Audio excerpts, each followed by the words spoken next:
Good evening. Thank you for being here.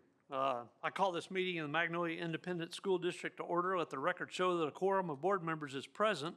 A quorum meaning four, the rest are on vacation and skipping out on us here. But anyway, that this meeting has been duly called and that notice of this meeting has been posted in accordance with Texas Open Meetings Act, Texas Government Code Chapter 551. So if everybody please stand, I'll lead us in our invocation and pledges. All right, we're good. All right. If you would, please bow with us now. Heavenly Father, we thank you for this day. We just are so grateful to live where we do, to have the freedoms we have. We just celebrated a 250th anniversary. That was an awesome time. And we just thank you for this community. Thank you for everybody in it. Thank you for this school district, the administrators, the teachers, the staff, all the workers. We're just so grateful. We ask that you guide us tonight, guide our decisions, keep us in your path, light our path, and keep us in your will, and guide us in a straight way. We just thank you for your grace and your mercy, and for all the ways you bless us. In Jesus' name we pray, amen. Okay, we'll lead first off with the U.S. pledge. I pledge allegiance to the flag.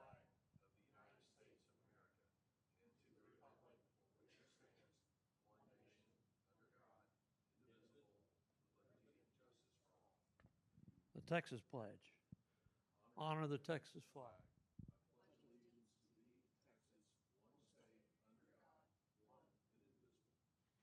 All right, thank you.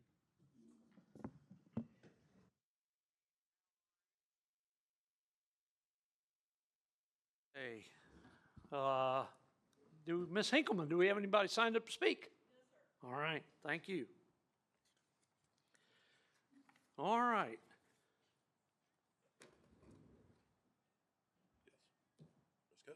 Oh, okay. I figured that'd be you, but okay. Welcome to our meeting. Thank you. At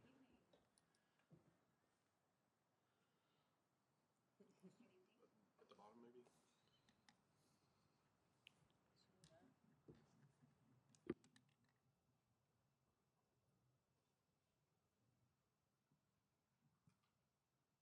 There we go. Testing. There we go. Thank you. Good evening, Dr. Bullock, President Blizzard, and members of the board. My name is Christina Coates, and I'm the Executive Director of Special Services. The most recent legislative update now requires school districts to review special education programs and student outcomes. So as part of tonight's review, I will be providing you with an update of special education enrollment, a program review, our measures of success, and student outcomes. As you can see from this table, special education in Magnolia ISD is growing. This is in line with state and local trends, and a large contributing factor to this growth are the changes in dyslexia identification and programming. Prior to the 2022 school year, students could be served in either 504 or special education for dyslexia, and beginning in the 23-24 school year, all students are served through special education. Another contributing factor is our growth, overall growth in special education and in Magnolia ISD. Our programs serve to meet the individual needs of students ages 3 through 21. Our ABLE program is the Academic Behavior Learning Environment. This program provides specialized support to meet the academic, behavioral, and communication needs in a structured learning environment. At the beginning of this school year, our ABLE program will be located across all campuses in the school district. Our Behavior Continuum provides supports and services that meet the social, emotional, and behavioral needs of students. This program is also located on all campuses in our school district. Our ECSC Pre-K, we have a lot of acronyms, Early Childhood Special Education Program, is available for children who are ages 3 to 5 and meet the criteria for special education. And our Dyslexia and In-Class Support Program offers specialized instruction for our students who are in the general education setting. Our Adult Transition and Matrix program focuses on our 18-plus community as they transition to adulthood. The state has various ways which they're monitoring our program, and one of those ways is the results-driven accountability, the RDA report. This looks at compliance, the effectiveness of programming, and other variables. On the most recent report, we received a determination level 1, which is the highest level of achievement you can receive on an RDA. It's a little backwards. Another way that they measure success is the state performance plan indicators. This looks more at our evaluation processes for students that are coming into special education, as well as the timeliness of our ARD meetings. Our ECI referrals, another acronym, which is our early childhood referrals. Those are students who are not quite school aged yet, but there is a possibility of a disability. And our transition and planning, which is our secondary students. On all of these indicators, we received a 100% compliance. And lastly, our state looks at student outcomes through the College, Career, Military, and Readiness Standard. The most recent data we have from the state is from 2024. There's a small lag in data reporting, and at that time, 81.8% of special education graduates met the CCMR standard. In Magnolia ISD, 94.8% of our special education graduates met the CCMR standard. Thank you for an opportunity to share an update with you about special education. Can I answer any questions?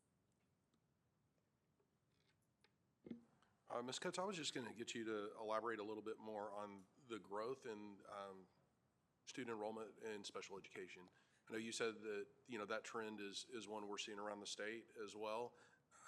Is the growth that we are seeing here in Magnolia kind of on par with this region of the state, or is it stepping outside of that? It is. It is a little higher. Part of that we do see we had a large dyslexia population being served through 504.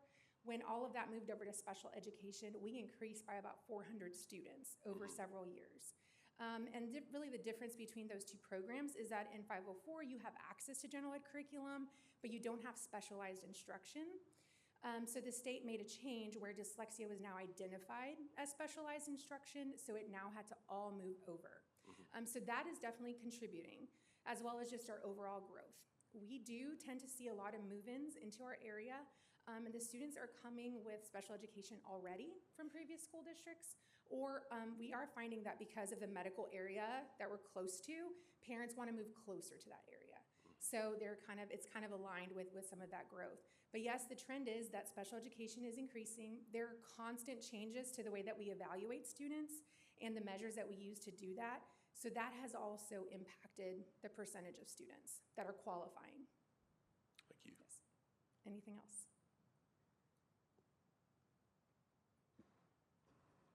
I'd love to compliment you and your team and all of our dyslexia specialists in the district. I've heard horror stories from other parents in other districts about how hard it was to get diagnosed. And I have 2 children with dyslexia, both with 504s. And the help that they received, I would put it up against any district in the state of Texas. It was fantastic, and neither one of them use many of their accommodations anymore. They've been taught so well, so thank you for that. And all of the educators that we have doing dyslexia, our dyslexia specialist in all the schools, especially elementary. Absolutely. We do our very best to stay up to date on the best practices for evaluation and for services. We do have a lot of state compliance things that we have to maintain, but overall, our district and our campus works really well together to provide high-quality services for our students. Anything else? Well, that was a very glowing report on a challenging area, so thank you. Thank We you. appreciate you. All right. Have a good night.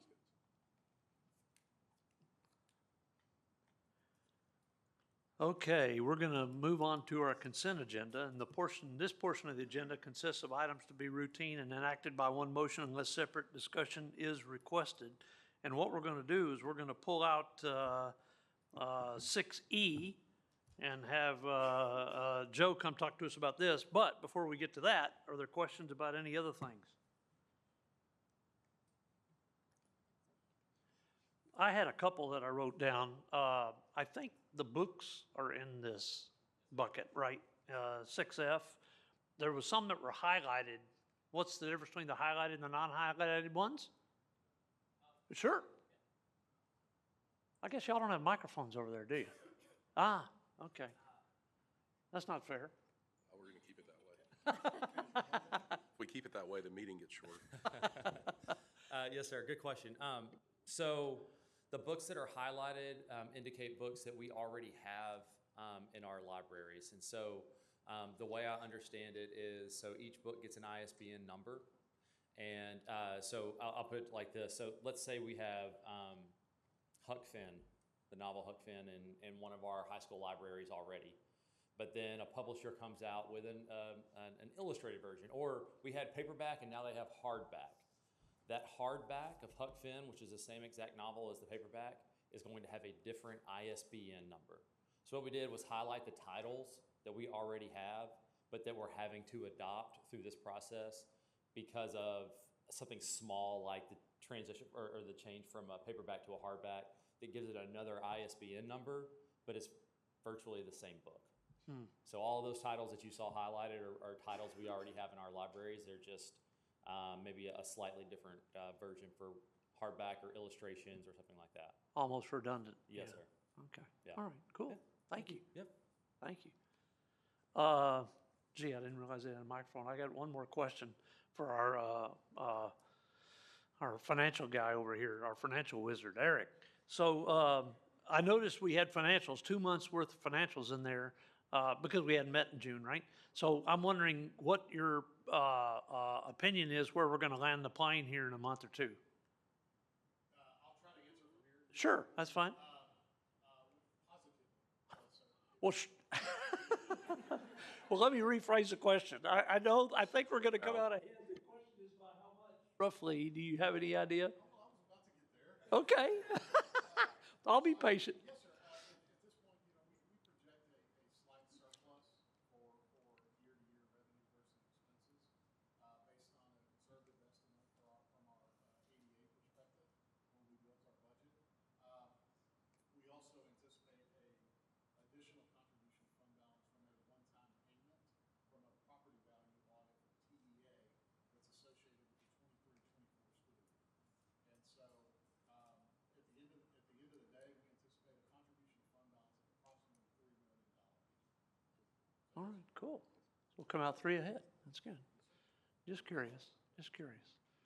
Thank you. Thank you.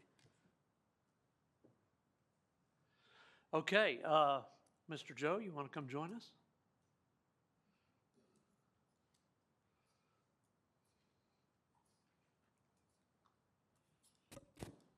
Good evening, Mr. Blizzard, members of the board, Dr. Bullock.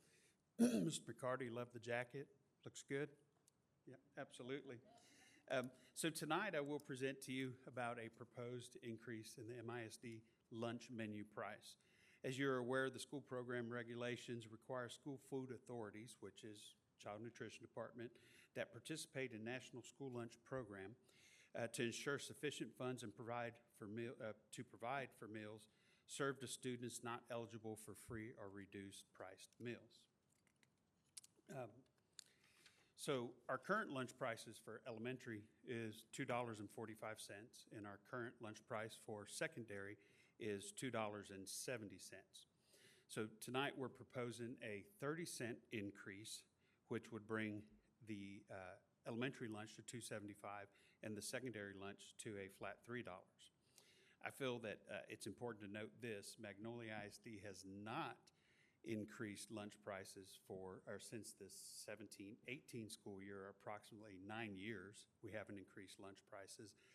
And you'll remember that for several of the years in between 2017 and now, there was record inflation, which I think speaks volumes to Ms. Ohlendorf and her team, how they're being creative with grants and what they serve and how they serve it to our children. Still meets all the nutritional guidelines, either meets or exceeds what's set forth by the National School Food Program. And so they do a fantastic job on that. 2 years ago, Magnolia ISD did increase our breakfast price by 25 cents. But prior to that, there hadn't been an increase in breakfast for over 8 years. And I believe, let me pull up the number so I can give you that. It was $1.25, and now it's $1.50 is what we charge for breakfast. When we take a look at the surrounding school districts, we looked at them, and if this increase is approved tonight, that increase would put us equal to or lower than most of the schools in our area. So very, very comparable. There are two that we would be slightly higher, but those are a little further away. But just to give you an idea, we would be the same as, we'd be lower than Conroe ISD and Montgomery ISD, and we'd be the same as Tomball and Willis ISD. So very comparable. So at this time, I would ask that you approve the lunch increase that's proposed in front of you.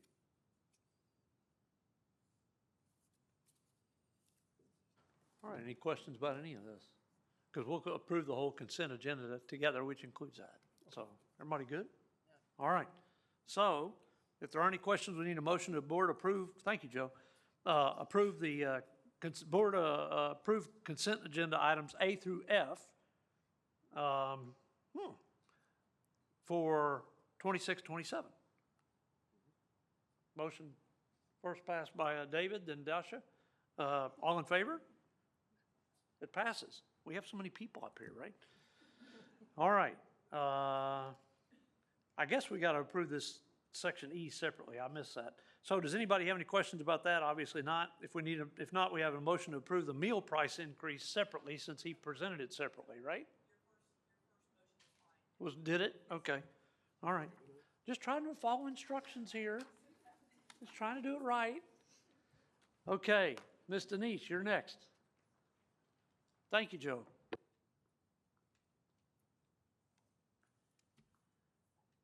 Good evening, Mr. Blizzard, the board, and Dr. Bullock. Tonight, I am here to present a special proposal regarding the naming of our district's curriculum and instruction building. In January of 2025, the district purchased a building that had been occupied for 40 years by Caliche Limited, an environmental company owned by Frank and Marcy Parker, who are here with us this evening. Located on Brantley Lane, the building now serves as the Instructional Educational Support Center, housing all curriculum offices and a dedicated training room. Frank and Marcy Parker have been pillars in our community. Mr. Parker has served the city in numerous capacities, including as the mayor of Magnolia, city council member, president of 4B Community Economic Development Corporation, chair of the City Planning Commission, and most recently, president of the Magnolia Rotary Club. Mrs. Parker dedicated 6 years of service to Magnolia ISD School Board from 1989 to 1995, leading as board president for 3 of those years. To honor their service and dedication to our community, I respectfully ask for the board's approval to name this facility the Frank and Marcy Parker Instructional Support Center. To Mr. and Mrs. Parker, thank you for your time, your leadership, and your continued commitment to our district and the community's success.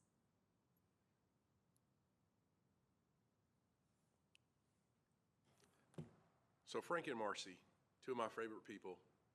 You guys, your hearts are so big. You give so much to this community. You have done so much to support the school district over the years. Any cause in this community that is about the betterment of opportunity for our kids, caring about people. The 2 of you are such great examples of what community service looks like. And I can't think of anything better than to put your name on this. I'd be really excited for this to be a facility that carries your name and celebrates a legacy of support that you guys have shown to kids in this community for a long time. And so I just want to thank you for being who you are and continuing to work hard to make our community a better place.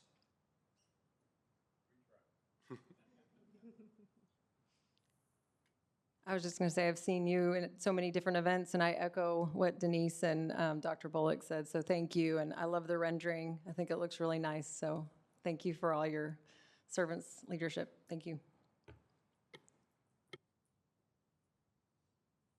Came up, and I don't know whose idea it was, although it was fantastic. We didn't have to think longer than a blink of an eye. So thank you, thank you, thank you.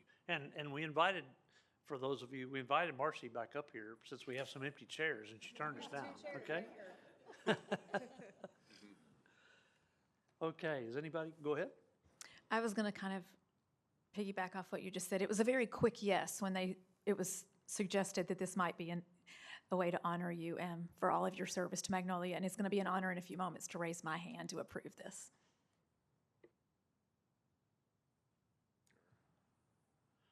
All right. If we don't have any more questions or comments, thank you both. We need a motion that the board approve the naming the Brantley Lane facility after Frank and Marcy Parker. Motion by Stacia, seconded by David. All in favor? That motion passes, obviously quickly and unanimously.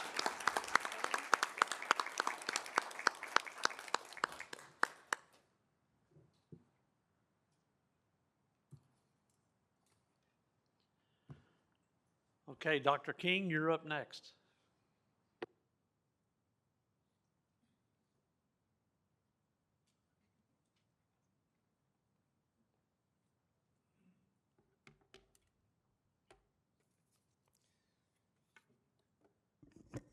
Well, good evening. So I've got, I think, 3 different items on the agenda. Start with the local policy update. I was looking back at my notes from last year, and it kind of put this update into perspective. If you guys remember, that was coming off a legislative session with quite a few updates. This is so much different. So few updates, and really not a ton of highlights, but I did pull a couple of things out that I thought might be worth mentioning. And just as a reminder, this is just as we normally do. This is for review only. There's no motion. We'll come back in August and put it on and ask for you guys to approve these. But I decided to skip over BJCF on the superintendent non-renewal part, and I think that would be good for me to talk about tonight, so not much there anyway. But EHBB, that deals with gifted and talented, the selection of gifted and talented students. And we do use like a matrix system, so that just means we use a number of different factors to determine students who move into the GT program.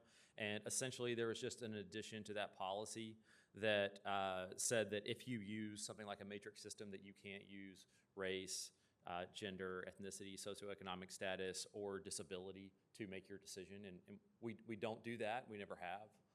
And that's certainly not something that we would start to implement. The next highlight dealt with Series D, so it's DP was deleted, essentially. That held some job description information for principals and counselors. And so it was deleted, and then 2 more policies came up in its place. All right, so deleted 1 policy, created 2. And essentially for principals, what's included in DPA now is just that they must have the ability to implement policy and procedures rather than just explain them. And they have to have the ability to interpret data. Those things will have to be included in any kind of job descriptions that we post online for principal jobs. Counselors, it includes that school counselors have to spend 80% of their work time on duties that are included in the comprehensive school counseling program. That's something we've had implemented for many years now. So again, it was just the parsing out of DP and making 2 different policies to address those 2 positions. And then the last highlight is FFF. It updated the definition of educator misconduct to comply with provisions in Senate Bill 571. Not a lot of change there, but it did change that policy. So again, not a ton of highlights, much different than last year. I'm happy to answer any questions before we get it in front of you for a vote next month. Any questions on Policy Update 127? I know you and I talked earlier when I had some questions, but everything was covered, so I appreciate your due diligence, and thank you. Looked like some house cleaning, and that caught my eye also, the superintendent non-renewal. I'm like, who cooked up some words for this thing? I was told that you might have had a question, so I wanted to try to get ahead of it just to make sure there was nothing awkward here. So, yeah. Thank you, sir. Yes, sir. Again, just for review. So, no motion. For our review, we don't have to do anything. Yes, Thank sir. you.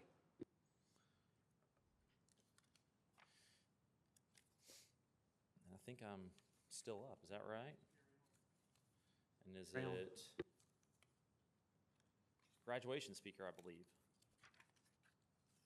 So I'm going to talk to you about policy FNA in really kind of 2 different ways. The first one is about graduation speakers and the speaking role, and that's in FNA. And then obviously I'll transition into policy FNA when we talk about the period of prayer here in just a second. But we came across this policy and realized that it, in FNA, that is the policy that explains or tells who can speak at graduation as students. And that will name the valedictorian and the salutatorian as speakers that aren't included in the opening and closing remarks. So for graduation, you've got opening remarks and closing remarks. There are people who are dedicated to speak during those times, but then we take and separate the valedictorian and the salutatorian in policy and give them like a special place to speak every year, okay?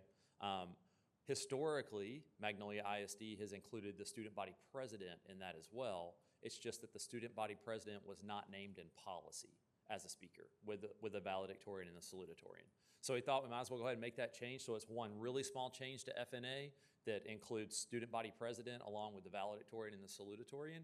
And what that does is it limits the student body president to the same constraints as the valedictorian and the salutatorian has, where and it's not super constraining, but it does just say, hey, this has to be about, you know, hopes for the future, graduation, reminiscing on the senior year, so on and so forth. And it doesn't just give them carte blanche to speak about whatever they may want to. So thought we'd include them in policy. Normally we would bring a policy for review and then bring it back. I thought this was such a simple change that there's no harm in asking for consideration and a vote to approve this tonight. So that's what I'm asking for. Questions?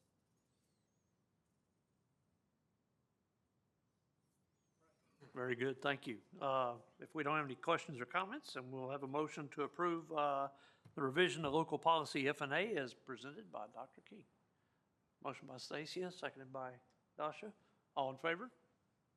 Motion passes. Thank you, sir, and you can carry on. Okay.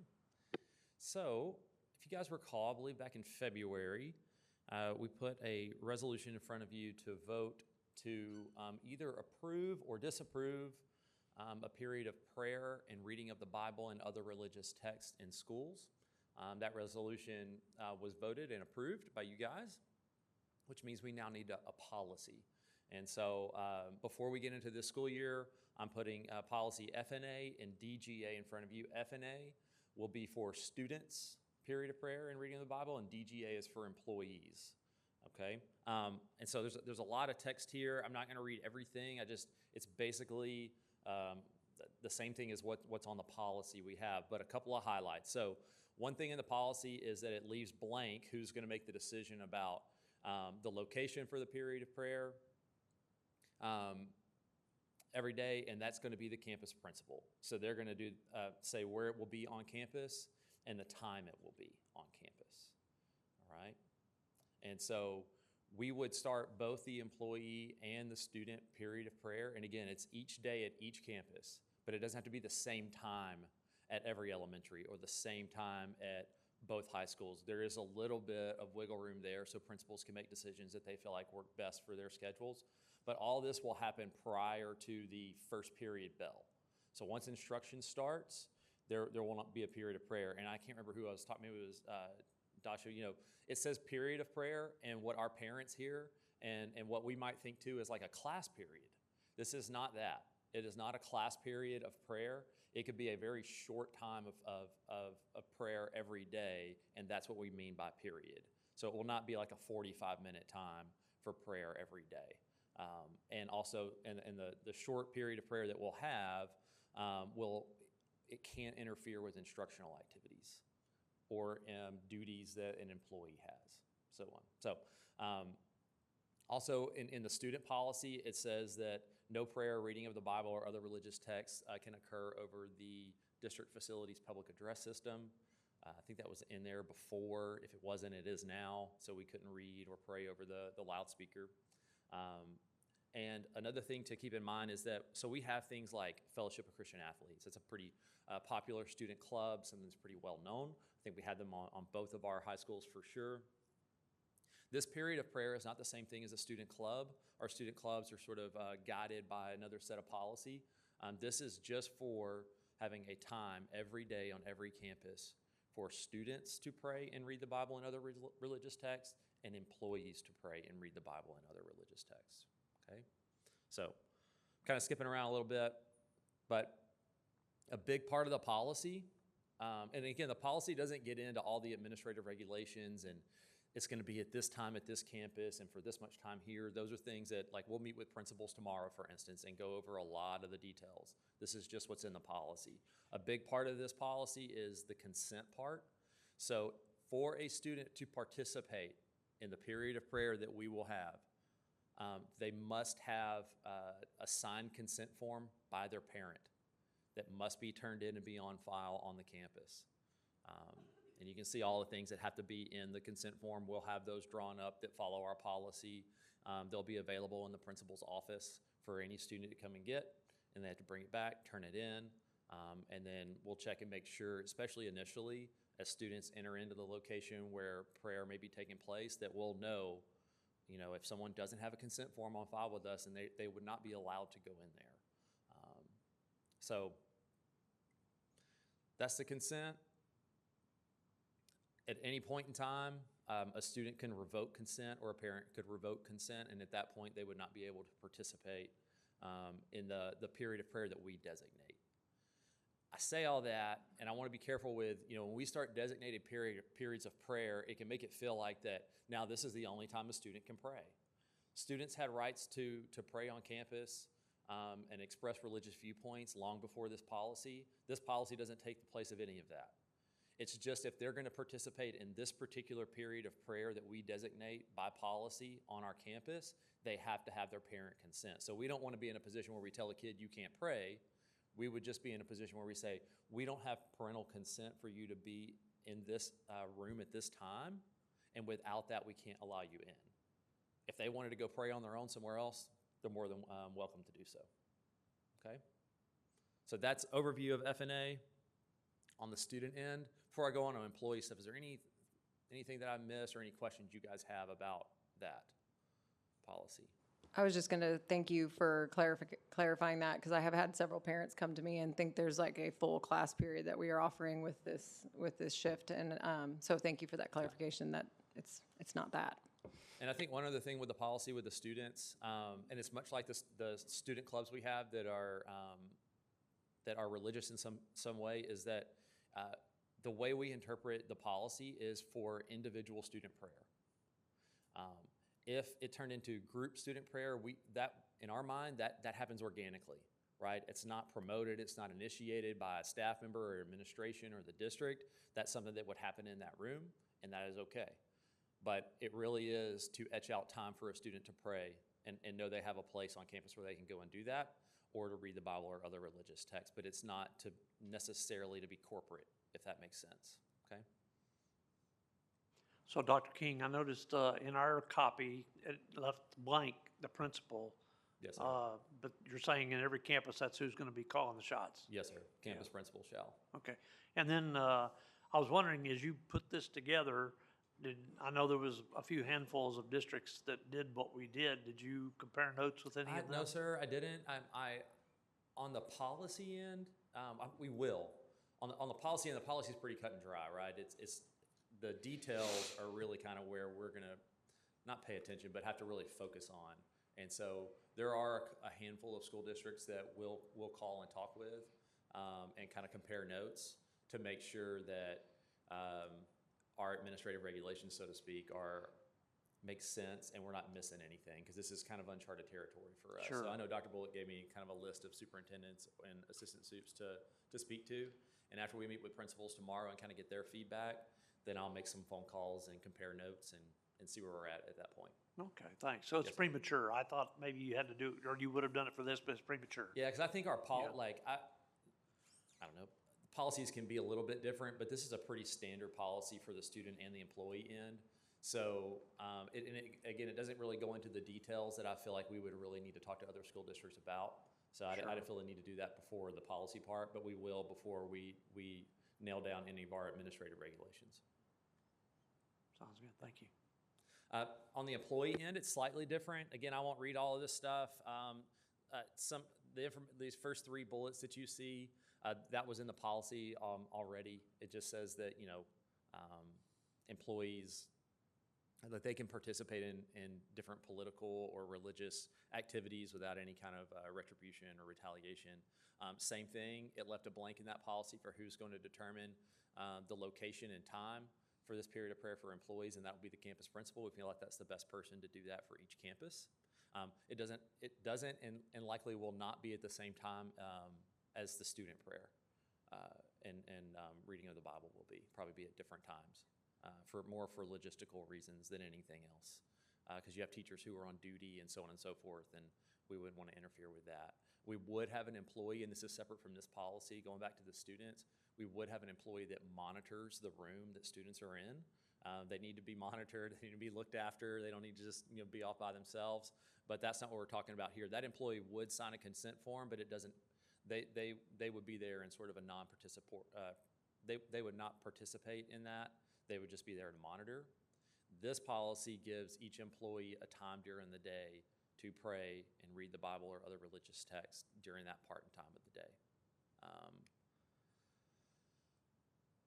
Same thing with signed consent. It is a little bit different, legally speaking, for an employee to give consent to do this than it is for a student, which is why the language is a little bit different when we talk about consent here. But same thing.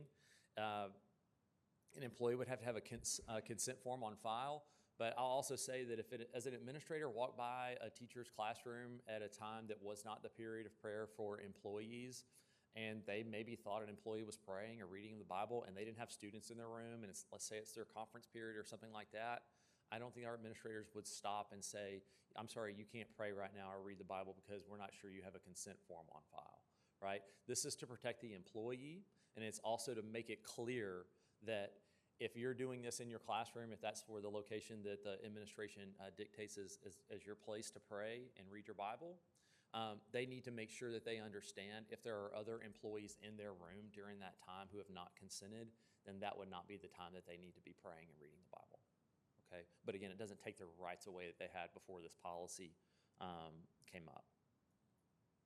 And that's basically what we say here. The employee time can be a little bit, it doesn't have to be as specific as the student time because our employees ought to have a little bit more freedom with their schedule and when they can do these kinds of things, but we'll still indicate a certain period of time during the day where employees can do this, can participate in prayer and reading of the Bible. So, I know that's a lot. Because you already voted on the resolution to say, hey, we're going to have this period of prayer and reading of the Bible and other religious texts. The policy is just sort of putting that into motion. And then again, obviously we have a lot of details to work out with campus administration, but I did think that it would be okay to put this in front of you for a motion and a vote this evening so we can kind of move forward with the administrative regulations that we need to get in place. So that's what I'm asking for tonight.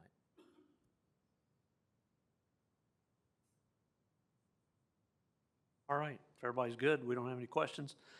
We need a motion that the board approve the revisions to local policy FNA and DGA as presented. Motion by Stacia, seconded by David. All in favor? Motion passes. Thank you, sir.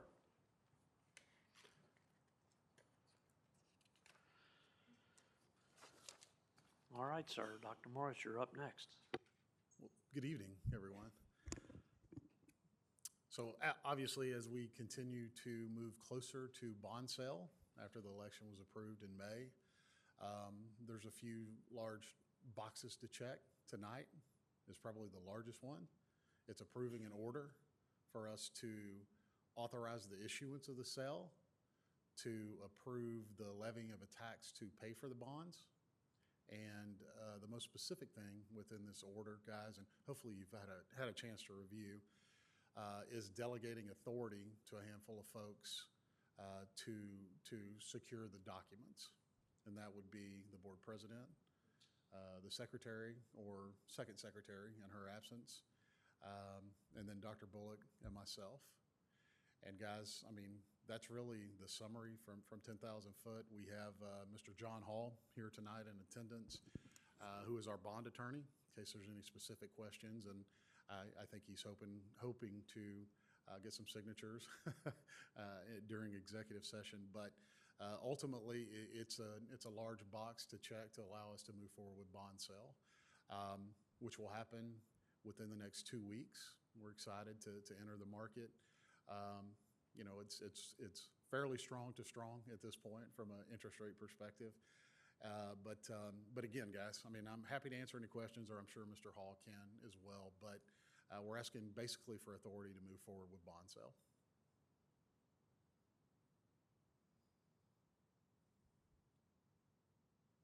Big night, right? Big night. Lots of money. Yes, sir, it is. And I'll have quite a bit of stuff next month as it relates to investments and things of that nature to show you guys. But yes, sir, we're excited, and it's a big thing for the district. That's cool. Yes, sir. All right. If we don't have any questions or comments, we need a motion that the board adopt an order authorizing the issuance of Magnolia Independent School District Unlimited Tax School Building Bond Series 2026 pursuant to a delegated sale. Motion by Dasha, seconded by David. All in favor? Thank you. That motion passes. Thank you, sir. Yes, sir. We done? I think so. All right. All right, so we're gonna now recess to move into closed executive session for the purposes permitted by A, consultation with attorney pursuant to Texas Government Code 551.071. B, personnel and discussion and recommendations pursuant to Texas Government Code 551.074. C, discussion of purchase, sale, exchange, or value of real property pursuant to Texas Government Code 551.072. And finally, D, discuss summary of findings from recent intrusion detection audits pursuant to Texas Government Code 551.076. So thank you very much. We appreciate your time tonight.